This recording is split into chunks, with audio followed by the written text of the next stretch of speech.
It's 7:30. Good morning, I'm Ian Crouch with Hunter News. The Newcastle Muslim Association has condemned the actions of a self-styled cleric at the centre of the Sydney siege as a criminal act. 2 of the 17 hostages being held in the Lint Cafe in Martin Place have been killed after a shootout ended the dramatic 16-hour siege.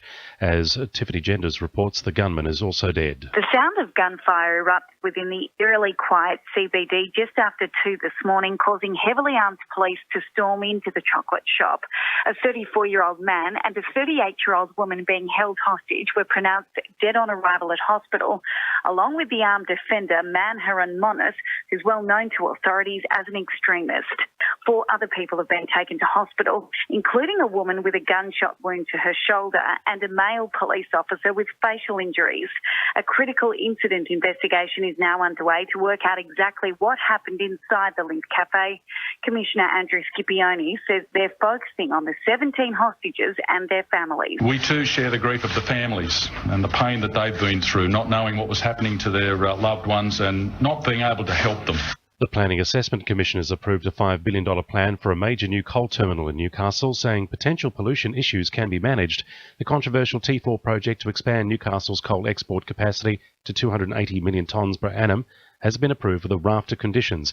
The Commission has recommended a 5-year approval period, saying construction can only begin after a biodiversity offset area at Tomago is successfully attracting migratory shorebirds. Police say it's lucky no one was injured following a rock-throwing incident on the Newcastle inner-city bypass at Charlestown. Senior Constable Sarah Burgess says 2 boys aged 11 and 12 have been spoken to about the incident after being stopped by patrolling police. Just after 4:30 p.m. on Sunday the 14th of December, a white VW Golf was travelling along the Newcastle bypass on-ramp when a rock was thrown at the side of the car. No one was injured. A passenger got out of the vehicle and chased a group of juveniles toward Waratah Avenue. Now, as this was occurring, local police were conducting patrols in the area in relation to similar incidents. The law firm representing Rio Tinto has deemed an extension of the Warkworth mine would be unlawful. The state government have been advised of the stance which Minta Ellison has taken.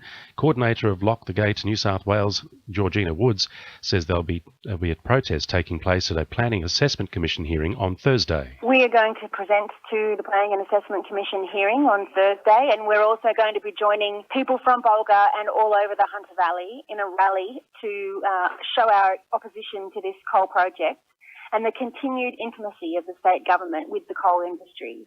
They are throwing communities under the track and making people suffer noise and dust impacts that are intolerable. It's been revealed 4,600 people are awaiting placement in public housing in the Hunter, with many paying for private accommodation which they can't afford.